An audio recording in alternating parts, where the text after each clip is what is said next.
DMTV, bilile kamalo bana ebele.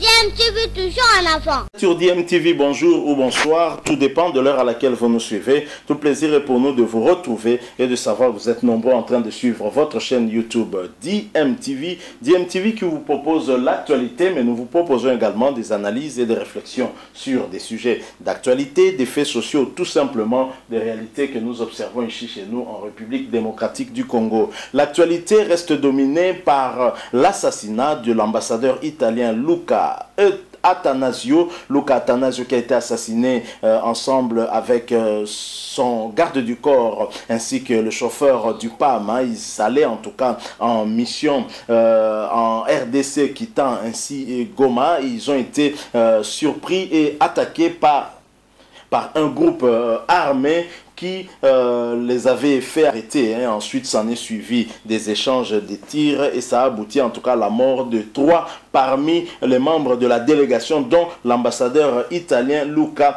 Attanasio. Il y a beaucoup de versions du côté du gouvernement. En tout cas, on accuse notamment les FDLR d'être responsables de cette attaque. Les FDLR parmi les groupes armés qui sévissent, en tout cas dans le coin en République démocratique du Congo. Ces derniers se sont exprimés et ils ont réfuté toute accusation. Bien au contraire, ils accusent à leur tour le gouvernement congolais, l'armée congolaise ainsi que l'armée rwandaise d'avoir été à la base de cette situation. Et je vous propose de suivre les propos tenus par leur porte-parole. Il s'agit bien de Cure Ngoma, porte-parole des FDLR, qui s'est exprimé et qui donne leur version des faits et qui les dédouane en tout cas de ces accusations-là. Je rappelle que vous suivez votre chaîne YouTube DMTV. Si vous n'êtes pas encore abonné, s'il vous plaît, abonnez-vous et n'oubliez pas d'activer la notification. Juste un clic sur cette petite cloche qui vous permettra de ne plus rien manquer des prochaines vidéos que nous allons vous suivre.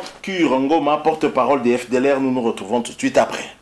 Nous avons rédigé un communiqué justement des FDLR qui nie toutes les accusations faites fomentées contre notre mouvement.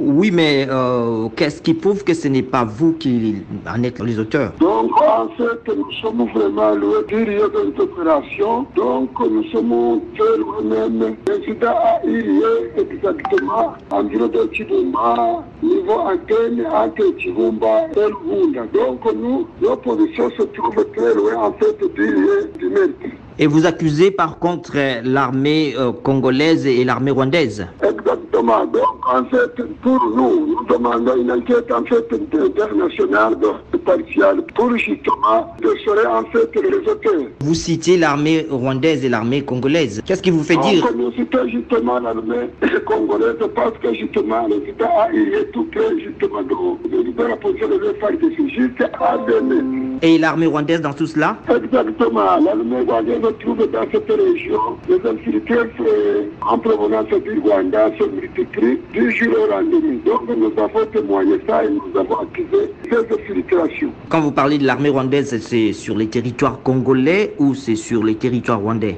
Sur le territoire congolais. Est-ce que vous êtes prêt? Parce que nous avons appris que le gouvernement italien a ouvert une enquête et qu'il y aurait des convocations. Vous êtes prêt à aller témoigner devant les tribunaux pour cela? Oui, absolument. Au cas où les conditions sécuritaires seraient résolues. Il y a aussi une enquête qui a été expédiée. Il y a les éléments de la MONUSCO, la justice congolaise, mais aussi la présidence congolaise qui descend sur le terrain. Est-ce que vous serez là-bas aussi pour témoigner ou pour vous confronter à eux? pourvu que la garantie soit en fait réalisée. Donc en fait les conditions de sécurité tout simplement prises. Nous sommes témoins quand même, nous sommes prêts à témoigner et même à intervenir pour que la réalité soit faite. Vous dites que vous n'êtes pas sur place, mais dans les communiqués vous parlez des 3 antennes. Comment savez-vous que cette position est occupée par l'armée congolaise et que l'armée rwandaise est très proche? Donc, nous avons vécu dans cette région lors des cas des réfugiés de 1994. Donc, nous avons vu même les vidéos. Donc, nous connaissons très bien la région. Nous connaissons très bien la région. D'autre part, nous avons en fait le correspondant. Donc, la population, en fait, nous aime beaucoup, puisque justement, ce ne sont que de la population, en fait, qui parle plus de Rwanda. Nous avons vécu ensemble au moment des cas des réfugiés de 1994 à 1996.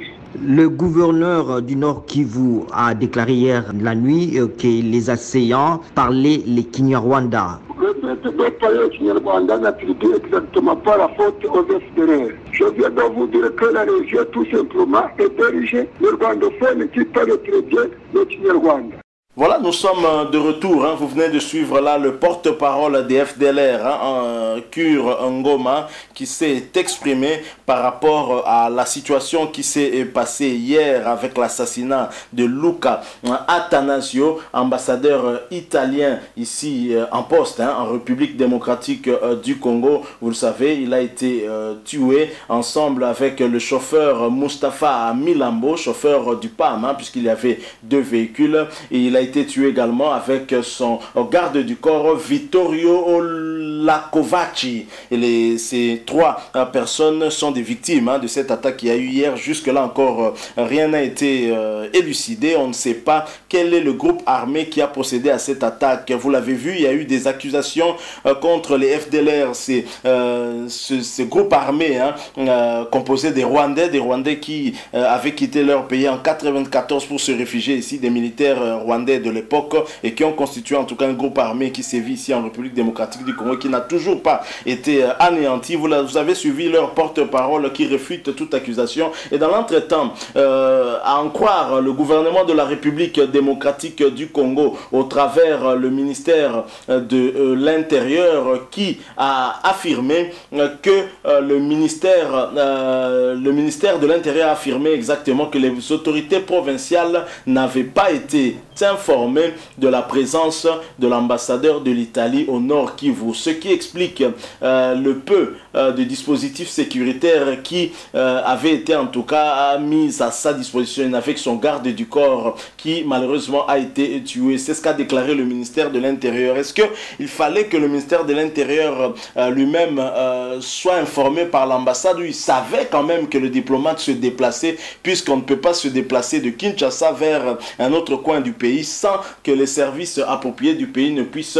être informés. En tous les cas, les événements se sont déroulés de la manière suivante, comme nous avait détaillé en tout cas une communication du PAM, et le PAM qui nous avait informé que c'est autour de 9h que le groupe avait quitté Goma, 9h heure de Goma bien évidemment, et c'est vers 10h15 heure locale que les 2 véhicules ont été arrêtés par un groupe armé, et tous les passagers ont été contraints de sortir des véhicules. Le chauffeur du PAM conduisant l'un des 2 véhicules, Mustapha Milambo, a été tué à ce moment-là, et les 6 autres passagers ont ensuite été contraints de rentrer dans la brousse environnante sous la menace d'une arme à feu, où il y a eu un échange de tirs. Lors de l'échange de tirs, l'ambassadeur d'Italie, Luca Attanasio, et son agent de sécurité Vittorio Lacovaci ont été mortellement blessés et sont décédés par la suite. Les 4 autres passagers du groupe, tous employés du PAM, sont en sécurité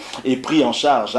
Il s'agit du directeur adjoint du PAM en RDC, Rocco Leone, de l'assistant du programme d'alimentation scolaire du PAM, Fidel Zabandora, et de l'agent de sécurité du PAM, Mansour Rwagaza, et du chauffeur du PAM, bien évidemment. Il y avait 2 chauffeurs puisqu'il y avait 2 véhicules. Donc voilà, la version du gouvernement congolais, c'est de réfuter l'information selon laquelle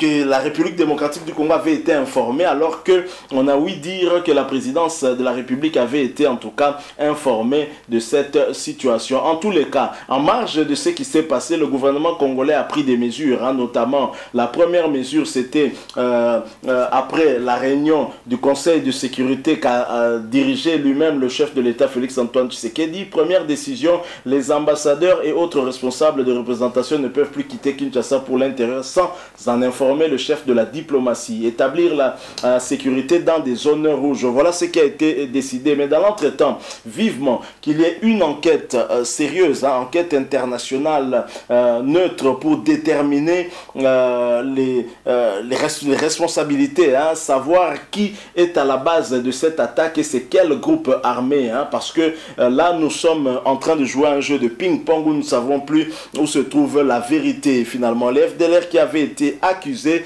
réfutent cette accusation, disent ne pas occuper les environs des lieux où a eu lieu l'attaque, eux ne sont pas de ce côté-là. Alors quels sont les groupes armés qui occupent ce côté-là? Ils ont dit que ces environs-là seraient occupés en tout cas par les FARDC, ou du moins une position des FARDC ne serait pas très éloignée. Et que dire de la présence de la MONUSCO dans la région? Et qu'a fait la MONUSCO? La MONUSCO n'a-t-elle pas été aussi informée par rapport à ce déplacement du PAM?